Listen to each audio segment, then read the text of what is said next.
Hi everyone, and welcome to round 4 of the Sydney Dragway 2011-2012 New South Wales Championship. I'm your host, Annette Melton. The competition has been fierce this season and it's not about to change anytime soon. We have a fantastic field of races this round, and one group that's larger than ever is the Supercharged Outlaws.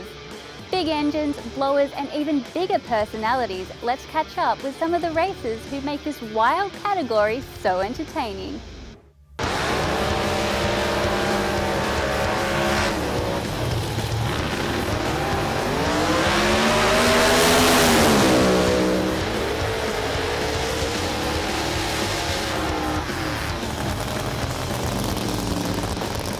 Well, Supercharged Outlaws is big blocks, blown engines and big burnouts, so you just can't take it out of your system. It's just the best feeling and just gets you going, so that's just a passion. Oh, I like the handicap racing because it accommodates the people with money to have a really top level car to the people that don't have the money. So with the handicap racing it equalises everything together, and it makes it good even racing. It's a 1956 Ford Thunderbird. It has a Keith Black style billet block with 540 cubes, running a route style supercharger. The best performances were only a couple of meetings ago, which was a 657 at 215 mile an hour. Well, look, it's the supercharger, right? The amount of power you get out of these at the start line is just phenomenal. You know, there's no two ways about it. It's just on or off, you know, so I just like the on part. Well, I originally bought the car as just a street car, 69 Capri, and I gutted it to build it as a super gasser. Originally it was a 3/4 chassis when we done it, and then when I purchased the supercharger, it all went all out of control. So we cut the front end off, we made it a one-piece front end. It's got a 350 Chev small block in it, with a 1271 high helix blower. My best time so far is 7.62 at 184 mile an hour. I think every racer at some point would love to drive a blown car. I started my career in modified dragsters, just injected, no supercharging. Supercharged car in modified is just not appropriate. So there was a whole band of racers decided that Supercharged Outlaws would be the go. And the advantage of that is you can have a huge engine with a big supercharger, you can have a smaller engine with a supercharger, and it's still dial your own racing. So whilst it's expensive, you keep the cost down by running the kind of times that you feel you can run. I've always loved the nostalgia side of it. The open wheel front engine dragster is as nostalgia as you can get. And personally, I couldn't see myself racing anything else. They're an absolute thrill to drive. We got into this and I think we started running 8s and then eventually went down to 7s, and I have done a 692 at 196. Before you start there's a major adrenaline rush that you have, and then you do the launch, which is such a buzz. It's better than any ride you'll have because you're thrown straight back in your seat. I don't know what the G-forces are, but they're actually wonderful. This has got a 540 big block Chev, 1471. Probably 1600. This thing weighs 2200 pounds, so it should get down there in the 6-second mark somewhere. Well, they vary. They vary. That's the beauty of the bracket. You haven't got so stringent rules. You got to have a blown car. You got to run quicker than 799. That's why I like it. Supercharged Outlaws. Anything supercharged is fantastic. It's a real adrenaline rush. The G-forces on acceleration are fantastic. And I've been running supercharged cars now for over 20 years. It's always a good class when it's handicap racing, and it's a step up from Group 3 modified. So you dial your own time that you say you're going to run, and that is it. And you're racing the clock, and if you run too fast, you've only got yourself to blame. It's fantastic racing. On the surface, drag racing appears simple enough. And although each run can last for only a matter of seconds, the preparation and turnaround time between passes means that each individual run down the quarter mile can be rather time-consuming and fairly complicated. We caught up with Greg Fowler, the driver of the Aero Pro Pontiac GXP, to take a bit of a closer look behind the scenes.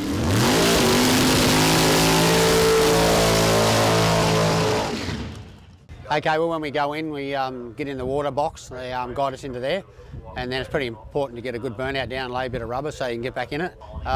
What we do is usually get in there, wind up on the brake to about 300 foot-pound, put our finger on the button to hold the front wheels locked.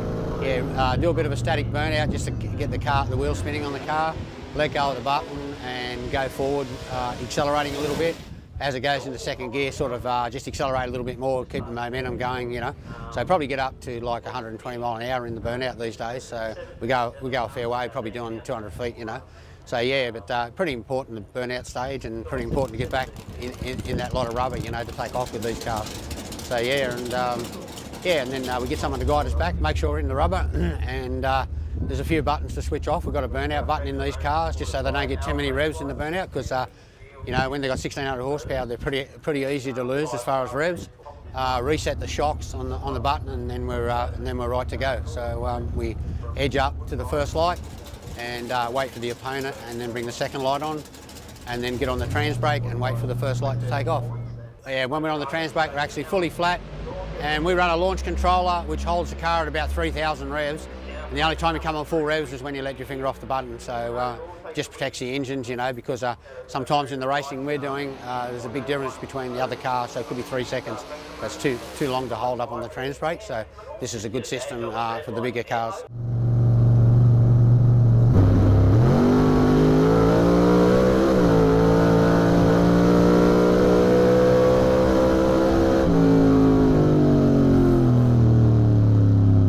Yeah, we let go of the button and off we go.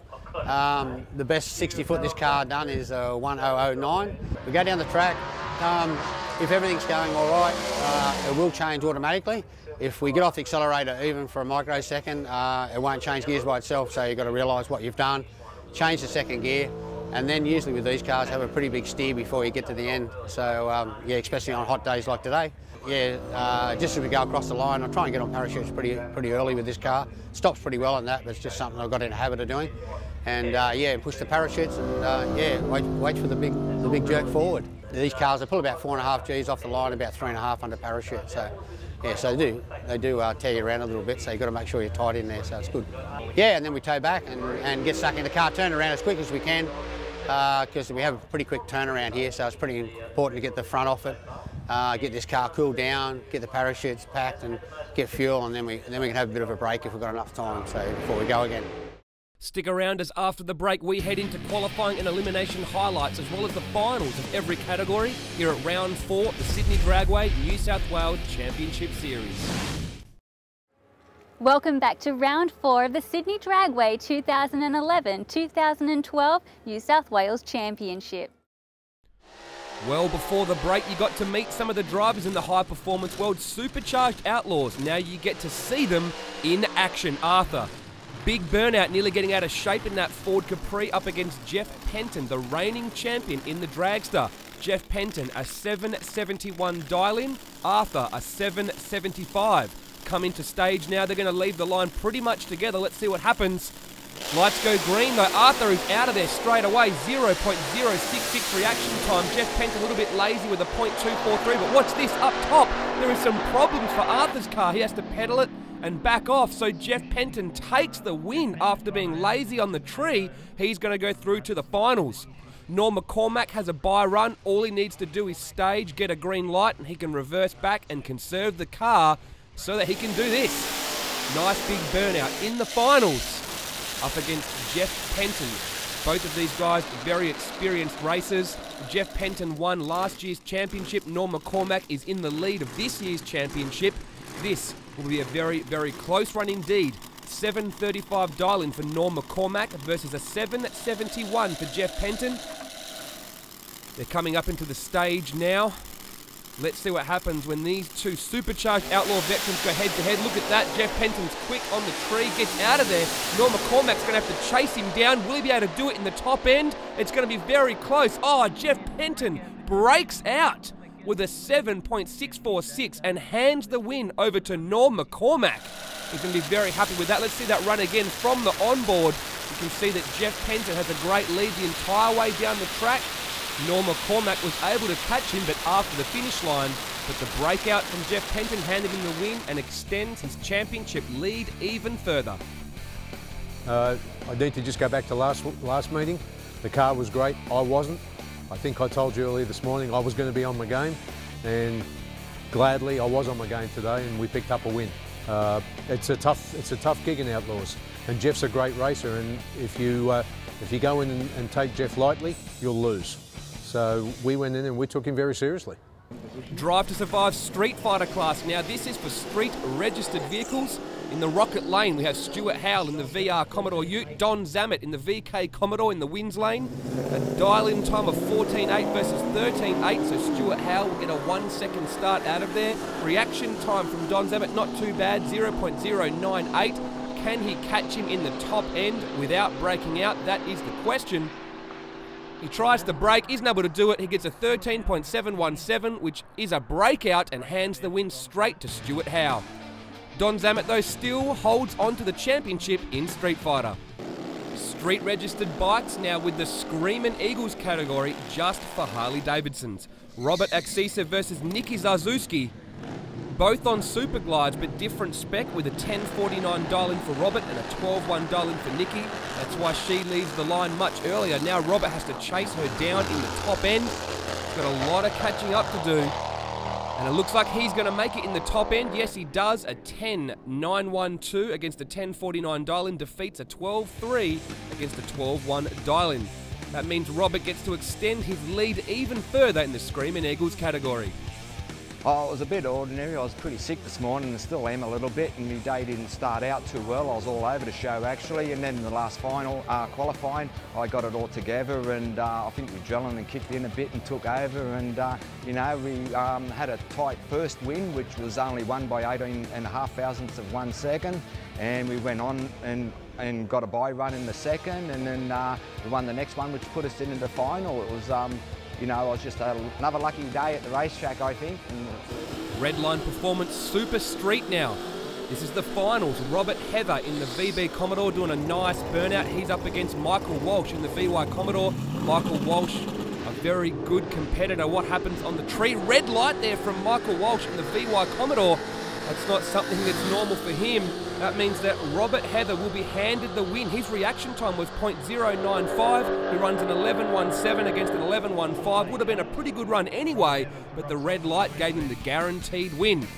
Have a look at the championship standings. Only 50 points separate the top 10, so it's still anyone's championship. Well, yeah, Mick's a good racer. He wins a lot of reaction times in the street meets up here on Wednesday night, so I knew he was going to react really well, and lucky for me, red lit. So that's just how you win them sometimes. Junior dragster now, Adriana McCaskill in the Rocket Lane, dial-in of 8.42 against an 8.21 dial-in for Jessie Panetta in the Winds Lane. Reaction time of 0.096 for Adriana will give her the head start that she needs, and she's able to go through the traps for an 8.491 against an 8.42 dial-in to take the win against Jessie Panetta. That gives her a healthy lead in the championship, but the rest of the top 10 separated by less than 50 points. Timmick Hot Rod Supplies modified class now. Stephanie Hoosman's in the Ford T Altered putting down her burnout. She's got a dial-in of 985. She looks very focused coming into this final up against Mark Bull in the dragster, who has a dial-in of 828. So Stephanie will get a head start on the tree. She gets a 0.096 reaction time, not too bad, but Mark Bull a 0.014 reaction. That could give him the advantage he needs up top. He's able to make the most of it and goes through for the win with an 8.337 against an 8.28 dial-in. That puts him into equal first place with Jenny Petrie in the championship. Got to be happy with that. Excellent. First ever final, first ever win for me. So, as I said, when I got presented the trophy, yeah, I've been chasing this for a long time. And yeah, a few ups and downs over the years and this and that and a few problems, but yeah, finally the old pie wagon prevailed today, as my car's known, because of one of my sponsors, Loftus Pies. Will Queen Services Super Gas. Now this is Daryl Stephen in the Ford Probe doing his burnout. He's #1 qualifier. He's going up against #2 qualifier and reigning champion from last year, Ricky Dudek, in the Pro Comp Electronics XR8. Coming up into stage now, as you know, they both have a dial-in of 990 as part of fixed index racing in Supergas. So it all comes down to reaction time. 0.042 for Daryl Stephen, 0.007 for Ricky Dudek, so he gets the jump. What's going to happen in the top end, though? Look at this. Daryl Stevens fighting back up top. Both guys jostling for position, and Daryl Stephen takes the win with a 9.96 against that 9.90 dial-in. Joe Catanzardi still has a lead in the championship, though, but it's still early days, and a few guys have a chance of fighting back. Bit of a fluke, I reckon, because we had it last meeting. We had a bit of trouble with the engine, and took it home, fixed it up, came here with absolutely no tune, and thought, well, go back to some old data that we had. So we did that, threw our setting into the throttle stop, and away it went. It went 9900, first run off the trailer. So. Stick around, because after the break we've got even more drag racing action with modified bike, super sedan, top sportsman and supercon.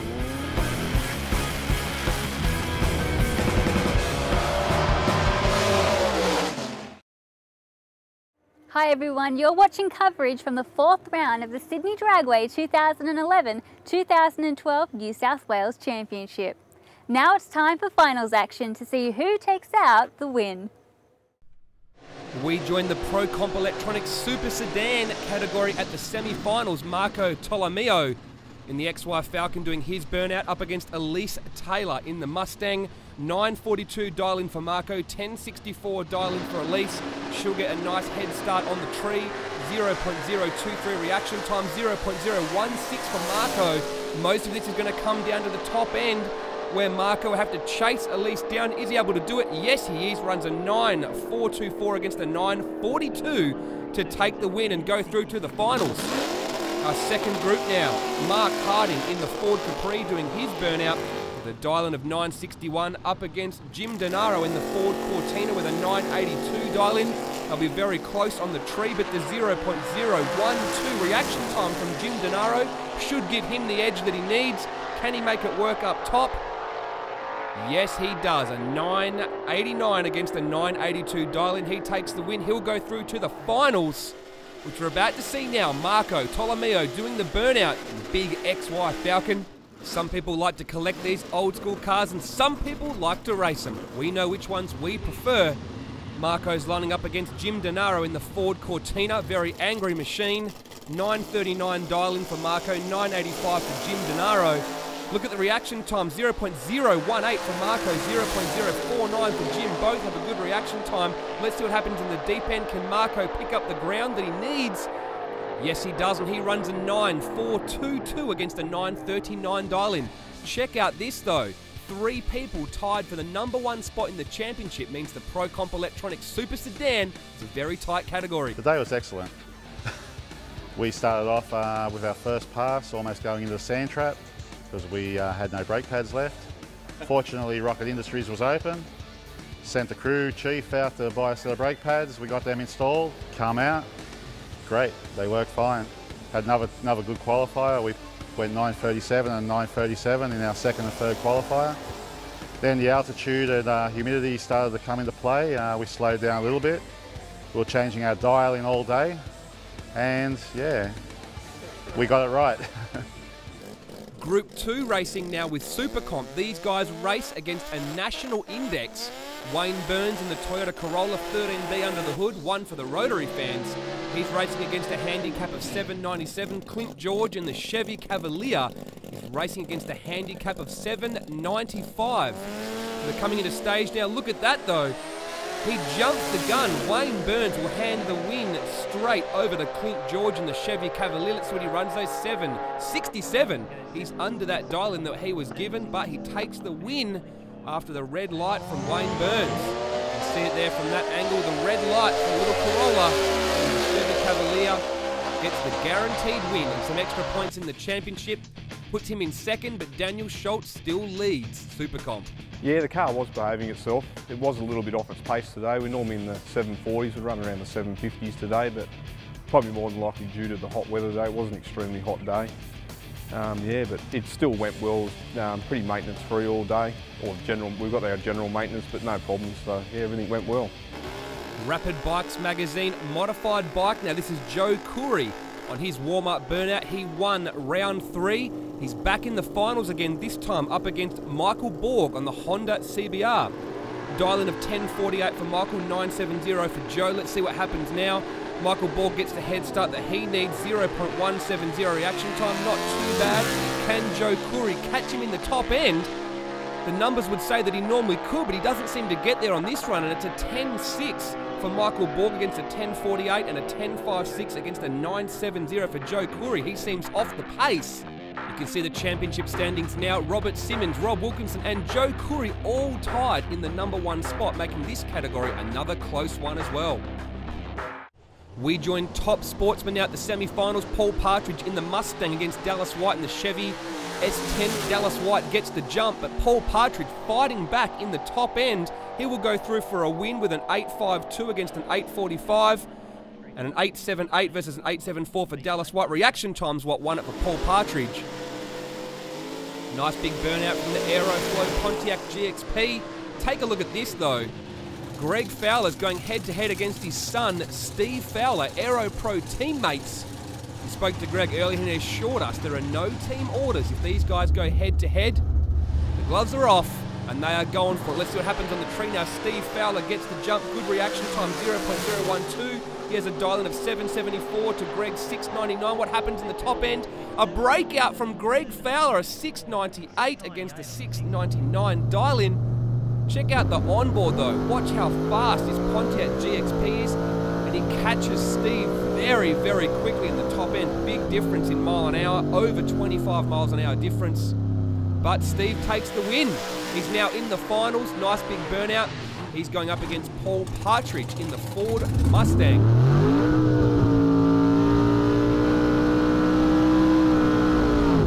Steve has a dial-in of 7.75.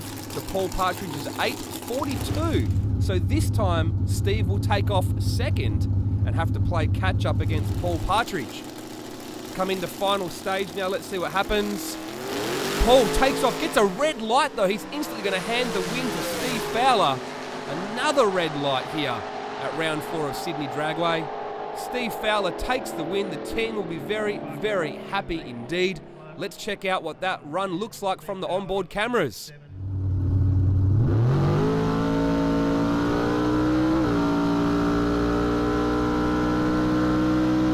Nice big top end charge from Steve Fowler. A difference of about 15 miles per hour between those two cars. The red light gave a guaranteed win for Steve Fowler and gives him a nice healthy lead in the championship for top sportsman after round 4. But we hope you enjoyed all of the drag racing action. Make sure you join us again for round 5 of the Sydney Dragway 2011-2012 New South Wales Championship. In the meantime, you can get more event results and information from the website at sydneydragway.com. Catch you next time.